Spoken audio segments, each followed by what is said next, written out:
मोठ्या संख्येने महाराष्ट्रातील अडकलेले पर्यटक आता परतत आहेत मुंबईमध्ये. तुम्ही स्वतः गेलेला होता आणि एक मुस्लिम ज्याने स्वतःचा जीव गमावला या पर्यटकांचं रक्षण करताना, तुम्ही त्याला आत्ताच मदत केली, त्याच्या कुटुंबाशी संवाद साधलेला आहे, काय प्रतिक्रिया? खरं म्हणजे काश्मीरमधली जी काय घटना आहे ती अतिशय दुर्दैवी आहे आणि दुर्भाग्यपूर्ण आहे. कारण बेकसूर आणि निरपराध पर्यटकांना नावं विचारून, धर्म विचारून त्यांना गोळ्या घालण्याचं जे काही माणुसकीला काळीमा फासण्याचं काम पाकिस्तान धार्जिण्या आतंकवाद्यांनी केलंय, त्याचा निषेध मी केलेलाच आहे. आणि आदरणीय देशाचे प्रधानमंत्री मोदी साहेबांनी देखील सर्व कार्यक्रम, त्यांचे दौरे रद्द करून या घटनेची अतिशय घटना गांभीर्याने गांभीर्याने घेतली आहे. गृहमंत्री अमित शाह साहेबांना देखील तिकडे पाठवले, आपल्याला सगळ्यांना माहिती आहे. आणि मग अशा परिस्थितीमध्ये खासदार डॉक्टर श्रीकांत शिंदे यांची एक टीम ज्या दिवशी घटना झाली त्याच दिवशी संध्याकाळी तिकडे गेली होती आणि वेगवेगळे महाराष्ट्रातले ग्रुप होते, त्यांच्याशी माझं बोलणं करून देत होते.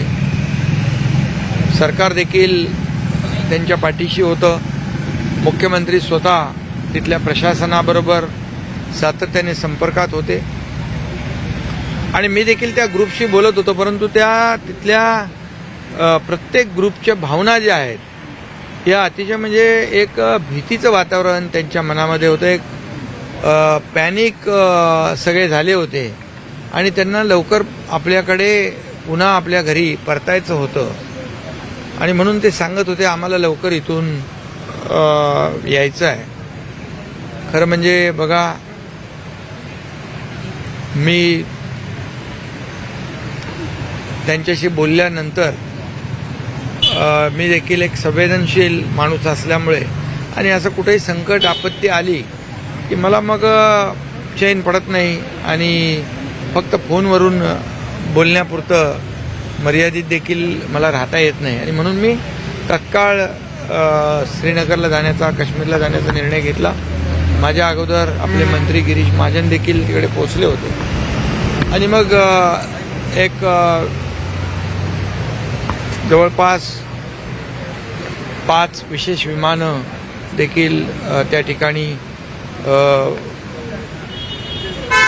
रवाना झाली आणि त्यातून आपल्या या मुंबईतल्या, महाराष्ट्रातल्या अनेक, पुणे असेल, वर्धा असेल, नागपूर असेल, नाशिक असेल, इतर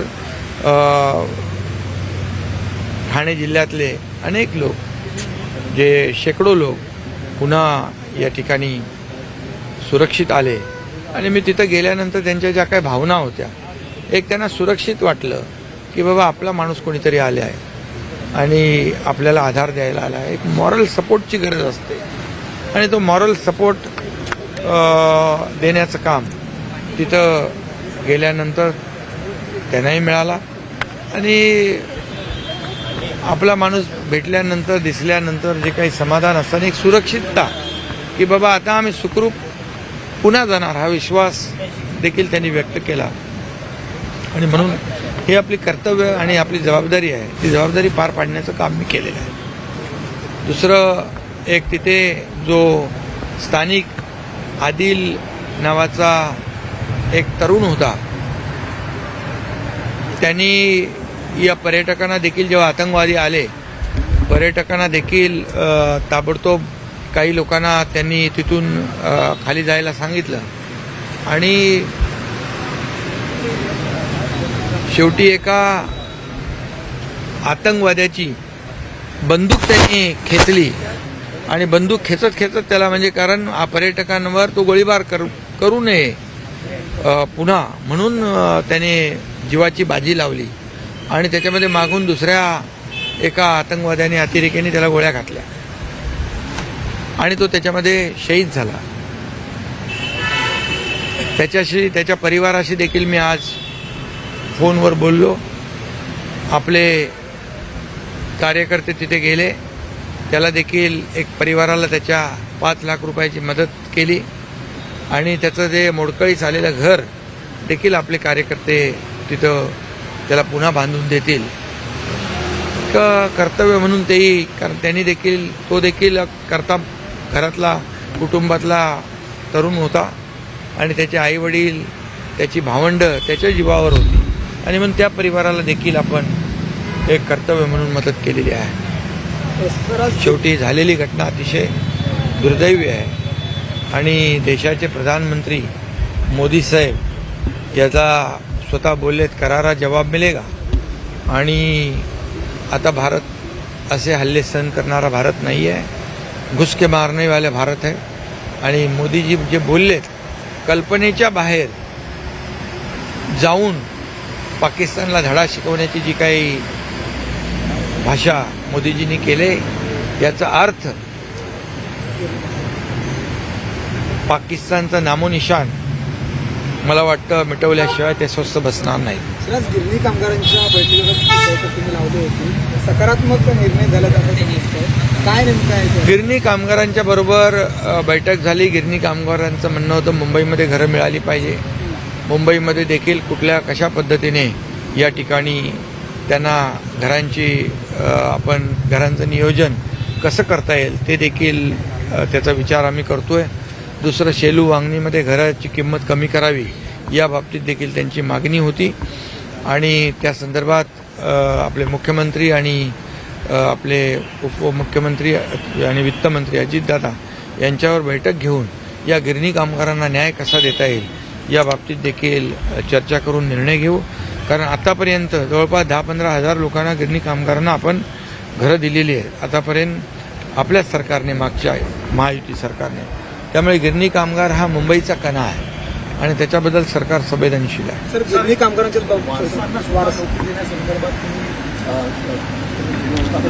नाही, आज आपण त्यांच्या घराच्या संदर्भात चर्चा होती आणि जवळपास आपण 15,000 लोकांना घरं दिलेली आहे. आता आणखी 1 लाख लोक आहेत. तर मुंबई आणि MMRमध्ये त्यांना घरं कशी उपलब्ध होतील यावर सरकार सकारात्मक. राहुल गांधी संदर्भात सुप्रीम कोर्टाने एक वक्तव्य केलेलं आहे. त्यांना जवळपास स्वातंत्र्यवीर सावरकरांसंदर्भात किंवा महापुरुषांसंदर्भात वक्तव्य नाही तर पुढच्या वेळी आम्ही सुमोटो घेऊन कारवाई केल्याशिवाय राहणार नाही. खरं म्हणजे सुप्रीम कोर्टाला धन्यवाद दिले पाहिजे, त्यांचे आभार मानले पाहिजेत.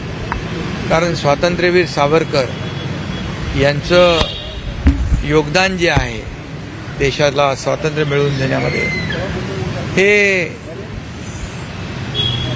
कशामध्ये मोजता येणार नाही आणि त्यामुळे त्यांच्याबद्दल देशवासियांना एक आदर आहे. आणि राहुल गांधी वारंवार जाणीवपूर्वक या ठिकाणी त्यांचा अपमान करताना आपण पाहिलंय. आणि त्यांच्यासोबत जे महाविकास आघाडीतले जे तेही तोंडावर बोट ठेवून गप्प बसून त्यांच्या मांडीला मांडी लावून बसताना पाहिलं, राजकारण करताना पाहिलं. हे दुर्दैवी आहे आणि म्हणून आम्ही तर नेहमीच याचा निषेध केला आहे, खुलेपणाने निषेध केला आहे. पण आज सुप्रीम कोर्टाने एक चपराक त्यांना लगावली, सोनाराने कान टोचतो म्हणता ना, तशा प्रकारचं काम झालंय. मी पुन्हा एकदा, आणि याच्यामधून ते सबक शिकतील, धडा शिकतील अशी अपेक्षा आहे. सर, हिंदी में बताइए, क्या भावना से आपने मदद की है? एक तरफ मुसलमान गोली चला रहे हैं, किस तरह से दिखते हैं? नहीं, देखिए, वो तो ये जात धर्म की बात नहीं है. जो हमारे पर्यटक वहाँ गए थे उनके ऊपर अंधाधुंध गोली चला रहे थे ये आतंकवादी, और उनको बचाने का काम इसने किया और खुद उनकी बंदूक छीनने की कोशिश की ताकि जो टूरिस्ट है उस पर गोली न चले. लेकिन दूसरे आतंकवादी ने आके उनको मार दिया और वो शहीद हो गए. इसलिए आदिल सईल के घर पर मैंने भी उनके परिवार से बात की, उसके भाई से बात की, उनके पिताजी से बात की और हमारे लोग भी वहाँ पहुँच गए उन्होंने भी उनको, वो एक कमाने वाला लड़का था, युवा लड़का था, उनके परिवार की जो अभी हालत ठीक नहीं है, एक सर्वसाधारण परिवार था, इसलिए शिवसेना की ओर से उनको 5 लाख रुपए की मदद भी हो गई। ये तो छोटी जिम्मेदार, मतलब ये अपना कर्तव्य है। उनका घर भी ठीक नहीं था, घर की हालत भी खराब थी, उसको घर बनाने का अभी निर्णय शिवसेना ने लिया है और ये कर्तव्य भावना रख के किया, क्योंकि जात धर्म मजहब अभी वो भी अपने लोगों को जो यहाँ के जो टूरिस्ट है उसको बचाने के लिए उसने जान गंवाई, वो भी तो शहीद हो गए। सर, सावरकर के बारे में कोर्ट में राहुल गांधी को फटकार लगाई है। कैसे देखते हैं? सावरकर, स्वतंत्रवीर सावरकर जी का योगदान देश की आज़ादी में इतना बड़ा है कि उनका सभी लोग आदर करते हैं, लेकिन राहुल गांधी जानबूझकर बार बार उनका अपमानित करना, ये जानबूझकर करते थे।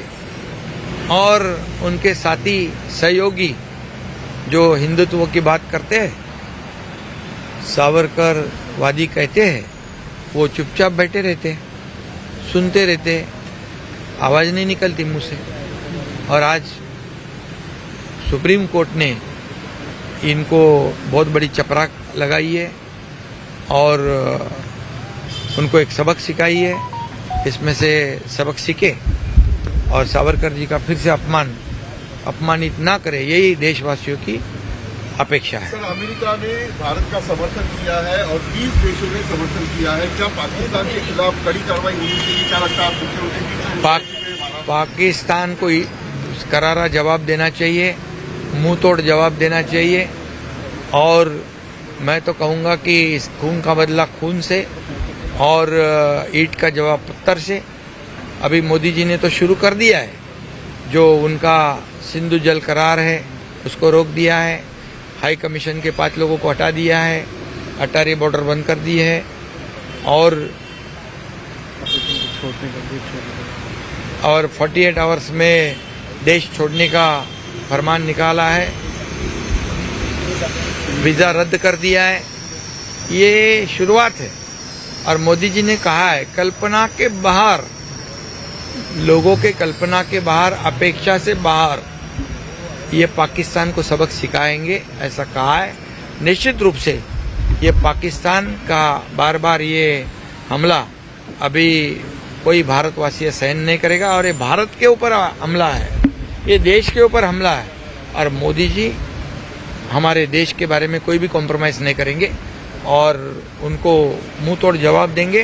पाकिस्तान का नामो निशान मिटाने का काम मोदी जी करेंगे, ये विश्वास है। 20 देशांनी पाठिंबा दिला आहे भारताला, काय वाटतं? जनभावना सांगते की आता घुसून मारण्याची जनभावना, आता भारत घुसून मारणारच आहे, घुस के मारेंगे, आर पार घुसने वाला भारत है, ये मोदी जी का नया भारत है। आणि म्हणून त्यांच्याकडून सगळ्यांना अपेक्षा आहे की आता आर पारची लढाई, पाकिस्तानचं नामोनिशान मिटवण्याची लढाई। भाई 2034 पर्यंत देवेंद्र फडणवीस मुख्यमंत्री राहतील असं आज चंद्रशेखर बावनकुळे भाजपचे प्रदेशाध्यक्ष म्हटलेलं आहे, तुमची प्रतिक्रिया काय? शुभेच्छा। Thank you sir.